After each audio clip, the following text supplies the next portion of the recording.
ہر فرد کسی خاص مقصد کے لیے پیدا ہوتا ہے اور اس مقصد کے حصول کی خواہش پہلے ہی اس کے دل میں رکھ دی جاتی ہے۔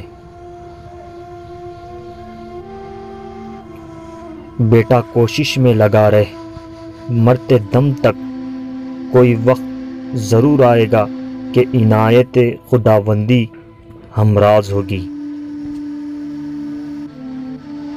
نیکی اور بدی کے تصور سے نکل کر اگلے مقام تک آ جاؤ، میں تمہیں وہیں ملوں گا۔ اے انسان، ہر راز کی کوئی نہ کوئی وقت ظاہر ہو کر رہتا ہے، اس لیے بدی کا بیج نہ بو، کیونکہ وہ ضرور اگے گا۔ اگر تم عظمت کی بلندیوں کو چھونا چاہتے ہو تو اپنے دل میں انسانیت کے لیے نفرت کے بجائے محبت کو آباد کرو۔ مولانا جلال الدین رومی رحمۃ اللہ تعالی علیہ۔